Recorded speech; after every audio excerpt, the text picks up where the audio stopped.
take the lugs off of the wheel.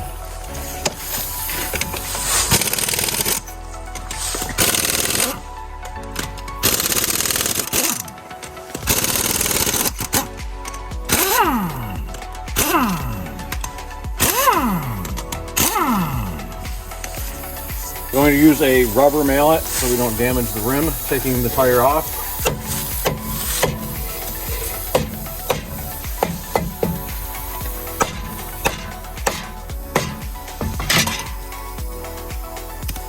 One of the reasons the tires come off so hard up here is that the salt gets into the rim and locks them on and causes a lot of corrosion. So this will have to get cleaned up before you put everything back together. 1/2-inch wrench.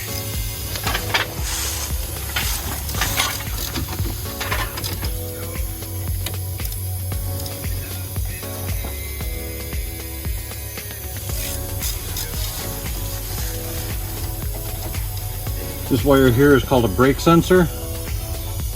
This is in there, and that's what illuminates the brake lights and lets you know that you need to have them changed.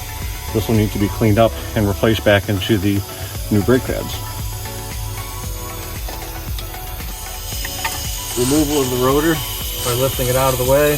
There's a stainless steel clip in here. You don't want to bend that because that's what needs to be for reassembly when the new pads go in there.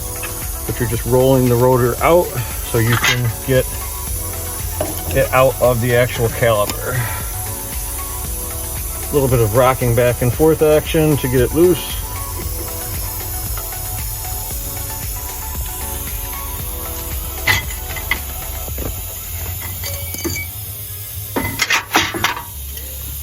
So upstate New York or any place where they use salt, a lot of times the caliper pins will lock into place and they won't move in and out. So this one doesn't move. This one does not move either in the back of the caliper, and it causes an abnormal wear as it gets locked into place and will leave one pad with more than 50% and the other one completely gone down to metal. So you have a caliper bolt that holds your actual rotor on place. These are not supposed to be very tight at all. You're going to go ahead and take that out with a 6mm Allen wrench.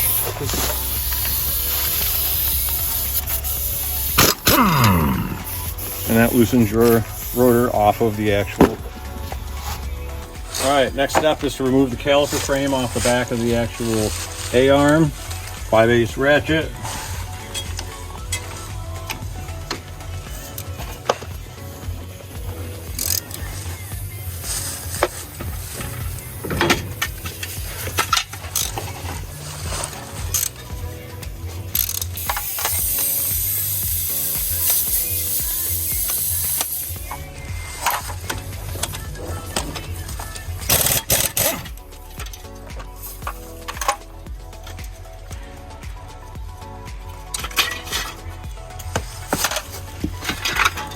All right, so here's your brake pad slide clips. These need to be saved because they'll go back in. Some places will send you new clips with your pads.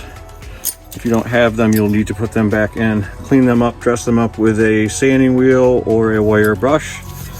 Down in these grooves, you'll have to clean those up to remove any rust that's in them so that you have proper fit of the actual brake pads. So you want them to slide back and forth cleanly in the actual grooves. The pins in this are locked. They do not move at all. They should move freely. We're going to have to take those out and clean them out and put new grease in them. Bolts into the actual caliper pin, which is supposed to slide and move back and forth freely. The reason we put the bolt is because when we tighten this down in the vise, we don't want to make it so that it won't be able to be easily threaded back in. So we use the bolt to keep it from pushing.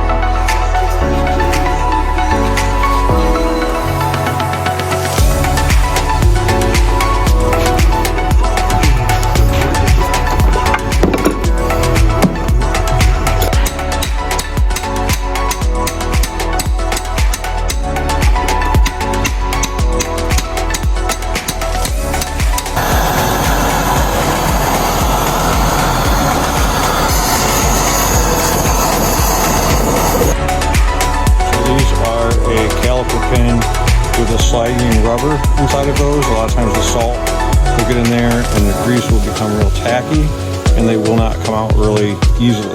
So So once they're out, you'll have to take the rubber, clean it up, lubrication on here, and then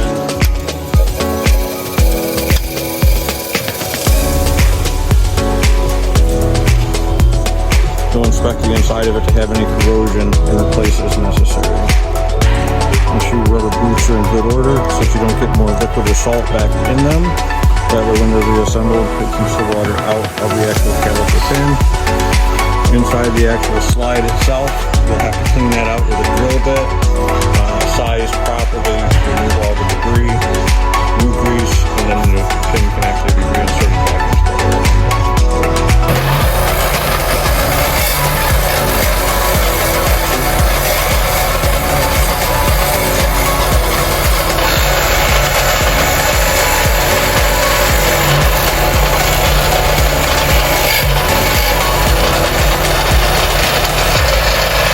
If you don't have a electric bench grinder, you can use just a wire brush. Look at that.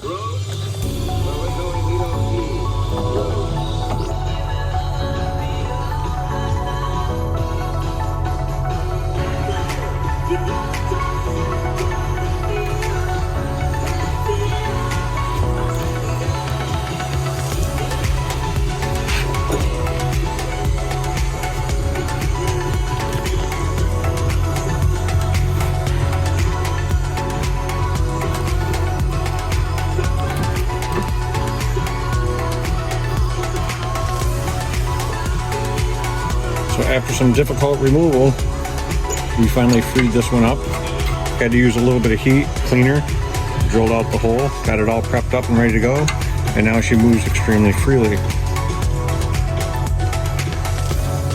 This is a brake caliper lubricant for all brake parts that helps prolong and keep water out of the actual components to keep them from rusting and seizing up, and hopefully preventing where it was before. So we've checked to make sure everything's free. As you can see, everything's moving nice and easily. So the calipers should glide in and out nicely along the rotor the way that they're supposed to now.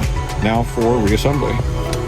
Cleaning up the actual outer side of this so that when we reassemble and put the new rotor on there, it has a clean surface and we don't have any rust or corrosion in there.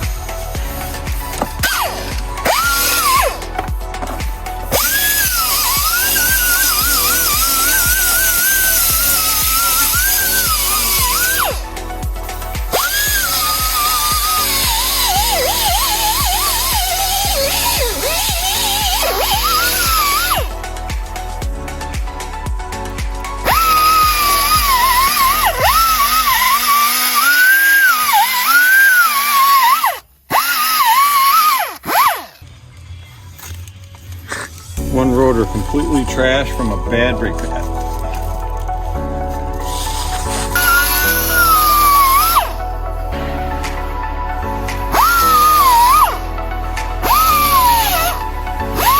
Alright, so we're putting anti-seize on it because up here where we live and we have lots of salt, this helps prevent the corrosion from creeping into the bolts and the hardware and getting them frozen in place. We add a little bit of anti-seize to the thread components, and then we'll do it to the bolt itself.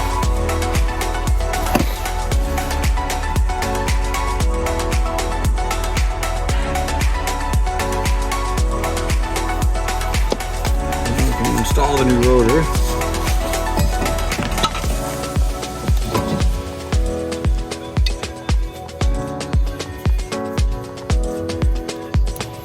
This bolt here does not get tightened very much at all. It's really just snug. And when I say snug, it is about that.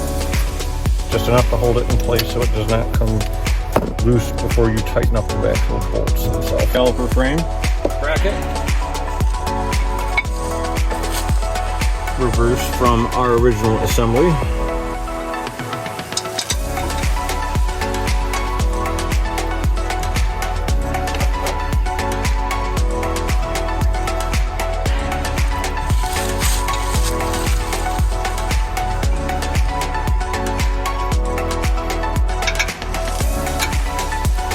All of the bolts in this assembly process are typically have a torque on them that is manufacturer recommended. I would look them up and torque them to the right torque.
Plunger back into the actual caliper itself,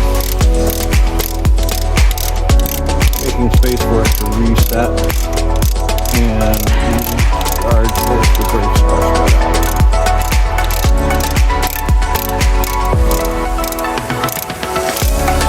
And this is really easy to remove. It doesn't take a lot of work on that. We have two brake pads that we're going to put the lube on both of the ears only. Careful not to actually get the lubricant on the pad itself. And we're going to apply a generous amount to each ear. And we're going to get a generous amount in there. And the ears. Just to put brake pad slides back and forth easily into those.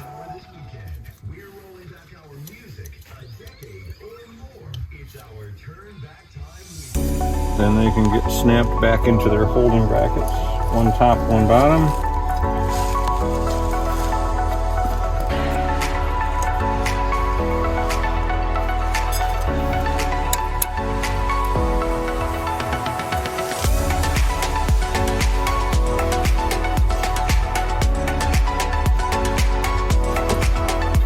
Brake pad slides into its caliper holder. And they should be loose when they go in, so if they snap in very easily, we put the back ear into the rotor and they just snap right into place. This is the brake pad sensor that goes on one front and one back set.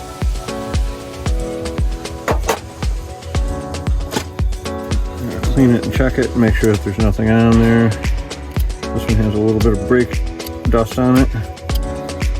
This way it has good contact.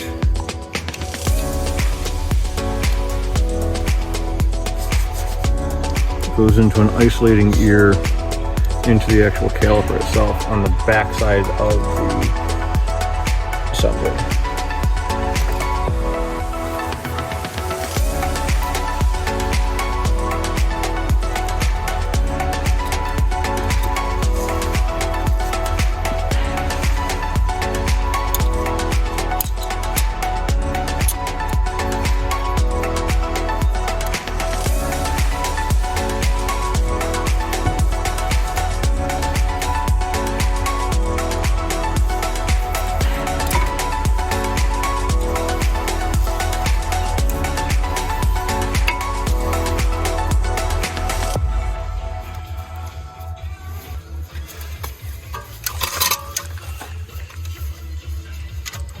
Take our caliper expansion tool back out of our caliper. Caliper can now be laid roughly back into its place where it needs to go.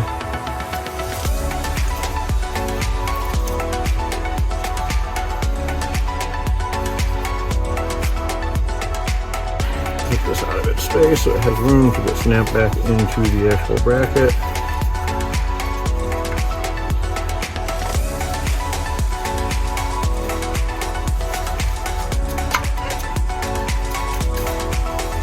Gives us some slack on the end of our lead.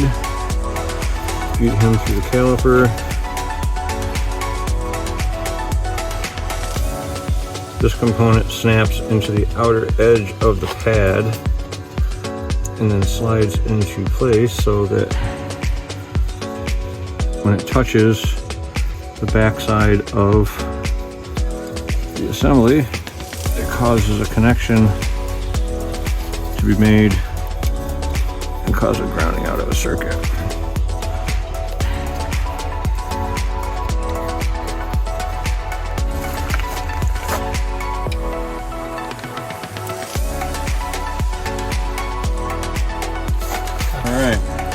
Last part is putting on the caliper bolts, our anti-seize.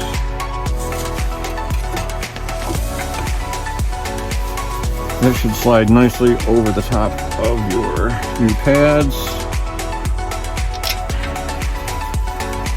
One bolt on top.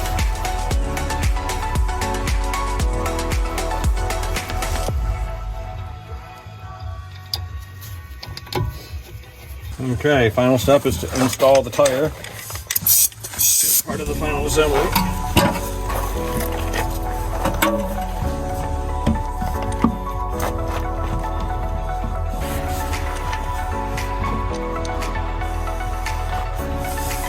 So final step is to install the lugs onto the actual tire itself.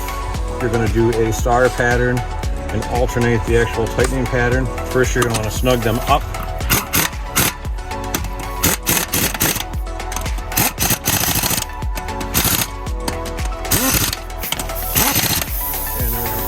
Pattern to make sure they're tight.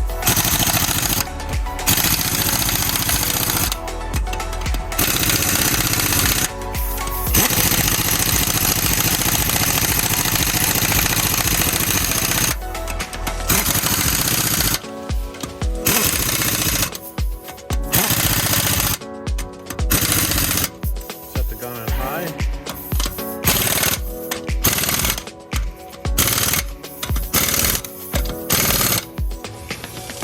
Okay, so we've tightened up the lugs finally. Make sure you torque them to the manufacturer's spec so that they're on there properly. Drive it a little bit, re-torque them. Also make sure that you step on the brakes a few times before you start and move the vehicle because you'll need to pump them back up. We've opened the calipers completely up and there is no more tension on the actual brake pads themselves. So before you start and move the car, pump them up. Thanks for watching.